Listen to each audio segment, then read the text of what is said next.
All right, so are you ready for a deep dive into the latest SmackDown before the Royal Rumble? This episode was wild. It had more twists and turns than a Royal Rumble match itself.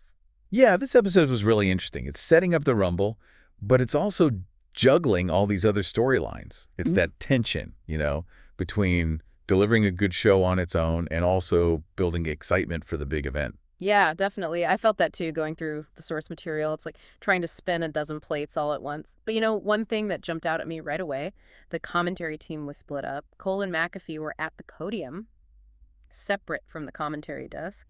What do you think about that? Is it something new and fresh, or does it kind of break the flow? It's an interesting experiment, to be sure. When having Cole and McAfee in this more formal setting, Yeah. maybe it elevates them a bit, gives them a different voice than the regular commentary.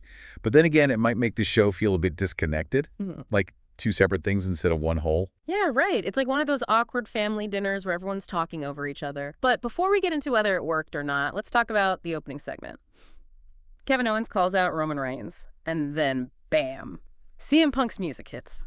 I don't know about you, but I got chills. That was a masterclass in how to build excitement. Oh, You have Kevin Owens. He's always a firecracker. right. He comes out and he demands that Winged Eagle Championship belt, which is a nice little nod to classic WWE. I'm sure the old school fans love that. And then, just as the tension's at its peak, CM Punk appears. He's not there to challenge Reigns directly, though. He's targeting whoever wins at the Rumble. It's genius, really. Yeah. Setting up multiple feuds all at once without even throwing a punch.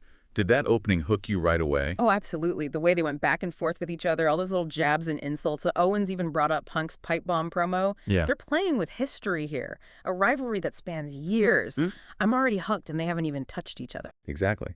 And it just goes to show that in wrestling, sometimes the best stuff happens outside the ring.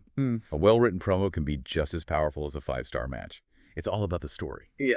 You know, building those characters, creating those moments that get people talking. Okay, so let's move on to some of the individual matches. Up first, LA Knight versus Jimmy Uso. Now, on paper, this should have been a great match. Both guys are super talented.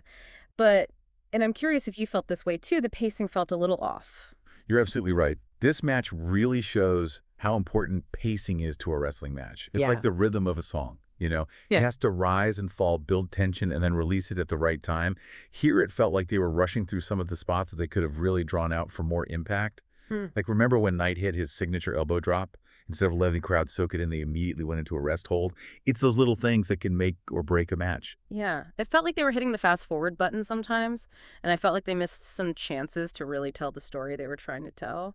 Uso ends up winning with a handful of tights, a classic heel tactic, which of course sets up a rematch. But what about the ending? Did it feel earned or a bit cheap? I think it accomplished what it set out to do.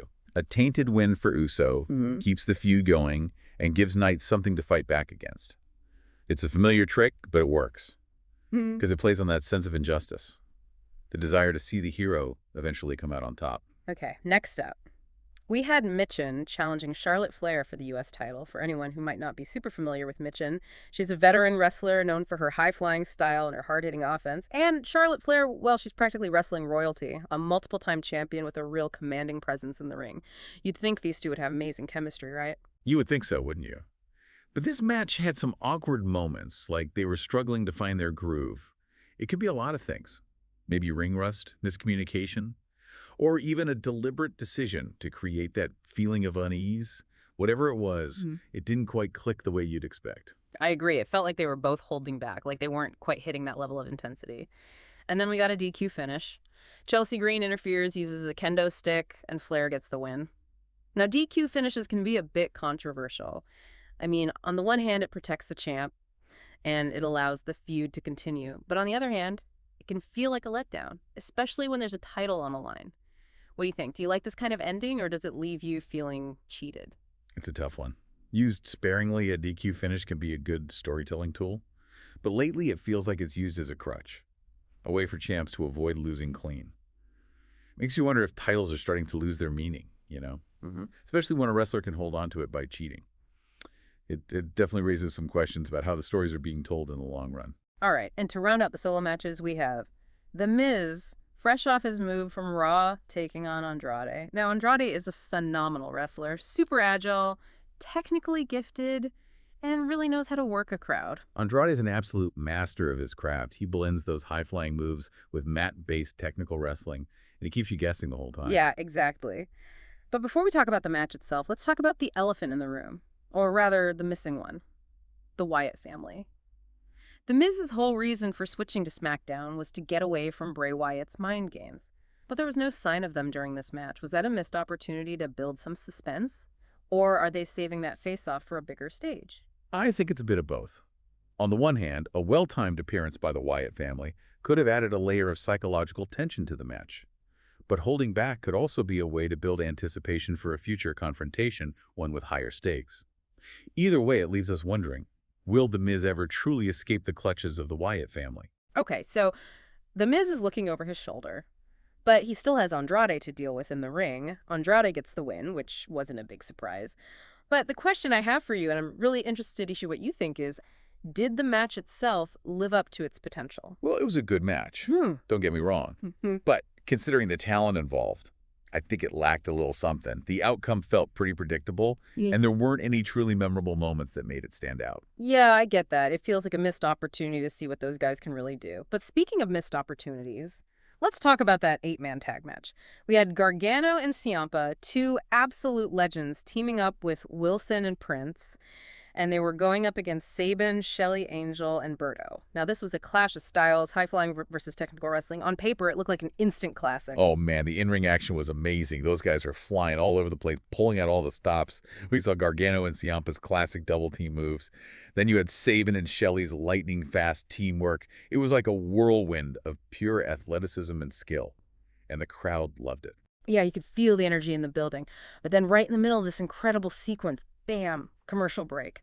Talk about a momentum killer. It was painful. We come back from the break, and it's like someone hit the pause button on all the fun. Yeah. These wrestlers work so hard to build a story in the ring, and then a badly timed commercial just ruins the whole thing. It's a real frustration for wrestling fans. I know. It's like WWE doesn't even care sometimes. But let's focus on the positive MCMG. That's Sabin and Shelley. They got the upset victory. It's a huge win for them. Especially going into the Royal Rumble. Do you think this means they're getting a real push? Or is it just a little moment of glory? Hard to say for sure. WWE has a habit of giving tag teams a taste of the spotlight and then dropping them right back down the next week. But I'm hoping this means they're finally recognizing how good MCMG is and giving them a real shot at the titles. What about you? Do you think this win is a turning point for them? I'm cautiously optimistic. They definitely deserve a proper run with those titles. And speaking to tag team contenders, we also had Naomi going one-on-one with Liv Morgan.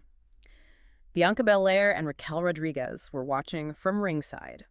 Now, that pre-match interview with Cole and McAfee, Belair, and Rodriguez just lurking in the background, it was pretty clear things weren't going to stay clean for long. Oh, yeah, for sure. It was like foreshadowing 101. And, of course, we got a post-match brawl with all four women. But before we get into that, let's talk about the match itself. It was a pretty decent back-and-forth match with Naomi getting the win. However, this outcome highlights a trend in WWE that a lot of fans have been talking about. 50-50 booking? Oh, yeah, the 50-50 booking debate. For those who might not know what that means, it basically means wrestlers win and lose at roughly the same rate, often trading wins back and forth. The idea is that it keeps things unpredictable and stops anyone from becoming too dominant. But does it really work? Well, it's kind of a double-edged sword. On the one hand, it can create a sense of equality where it feels like anyone can win on any given night, but it can also prevent wrestlers from building any momentum and becoming real stars. If everyone is winning and losing all the time, it's hard to get invested in any one wrestler's journey. Right. It's like everyone's stuck in this loop of wins and losses, never really moving forward. It's hard to really root for someone when you don't know if they're going to win or lose next week. Which brings us back to Naomi and Liv Morgan. Naomi wins this week, but will she lose next week? It makes it hard to care about her win. Exactly. It's this never-ending back and forth with no real winner. And it can be frustrating for fans who want to see their favorites rise to the top. It's a conversation worth having, though. What do you think? Does 50-50 booking help or hurt the overall product? All right, let's wrap things up with the main event of the night, a tag team match featuring LA Knight and Damian Priest going up against the Usos. That's Drew and Jimmy Uso, for those who don't know. But even before the bell rings, we get a whole pre-match segment with Tiffany Stratton, Candice LeRae, and Nia Jax causing chaos.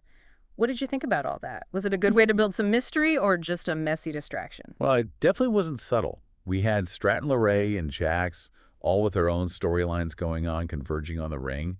It just added to the already tense atmosphere. It was Stratton who ended up getting taken out, which sets up some possible future feuds. Yeah, it did feel like they were trying to cram a lot of storylines into one segment. Did it work for you, though? Did it make the main event better, or did it feel unnecessary? It did its job, I think. Hmm. It reminded us of those ongoing rivalries and threw in a bit of unpredictability. It's all about layering those stories, Yeah. giving the audience multiple threads to follow. Okay, so the pre-match drama is over, the bell rings, and the match is on.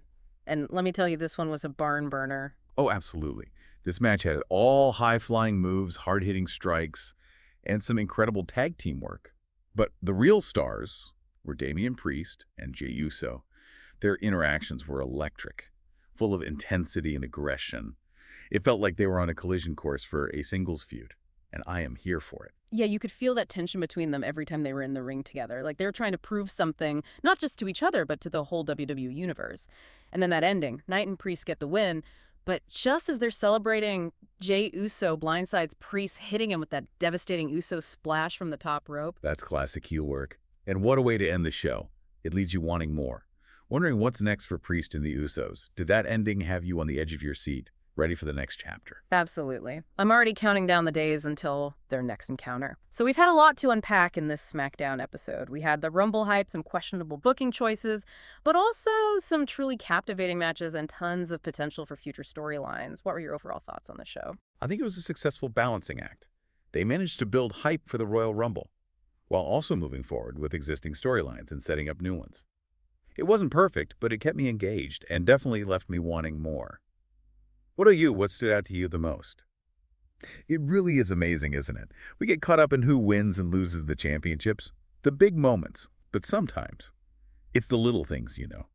Those subtle things that make a wrestling show truly memorable, like that moment you brought up with Los Lotharios and MCMG. It's true. Those little sparks of brilliance, those unexpected moments of creativity, that's where you see the real artistry of wrestling. And it makes you think wrestling is a collaborative art form. It's not just about individual talent. It's about how those talents work together, how they create something bigger than themselves. Absolutely. It's like we're solving a puzzle, putting together those seemingly insignificant moments to reveal a bigger picture, a deeper meaning. And it reminds us that even in a world like wrestling where things are predetermined, there's still room for those unplanned moments, those moments of improvisation that take a match from good to great. As we head into the Royal Rumble, I have to ask, what are you most excited about? Which storylines have you hooked? Which matches are you buzzing for? Oh man, there's so much to look forward to. The Royal Rumble itself is always a huge event, full of surprises and potential upsets. But personally, I'm really interested in this rivalry brewing between Damian Priest and Jey Uso.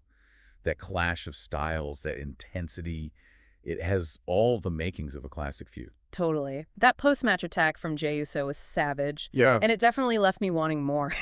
And we can't forget about the tension building between Kevin Owens and CM Punk. Their verbal exchanges have been electric, and I can only imagine what their actual matches will be like. Oh man, those two are going to tear it up. They have so much history, so much bad blood between them. It's going to be amazing to see how it all unfolds on the big stage at WrestleMania. WrestleMania, the showcase of the Immortals. It's the culmination of everything. We've seen months of storytelling, and it's the ultimate reward for both the wrestlers and the fans. And this year, it feels like the stakes are higher than ever. That's what makes wrestling so great. The constant build-up, the anticipation, then finally the payoff. It's a never-ending cycle, and it's always exciting. Well said. So as we wrap up our deep dive into SmackDown, let's take a moment to appreciate everything that makes wrestling so captivating. The storytelling, the athleticism, the spectacle, and let's remember to savor those smaller moments, those details that often get overlooked. Couldn't have said it better myself. And remember, folks, this is just the beginning. The road to WrestleMania is full of twists and turns and surprises, and we'll be here every step of the way, diving deep and uncovering those hidden gems that make the journey so much fun. Until next time, keep your eyes peeled, stay sharp, and let your imaginations run wild. We'll be back next week for another exciting deep dive into the world of professional wrestling.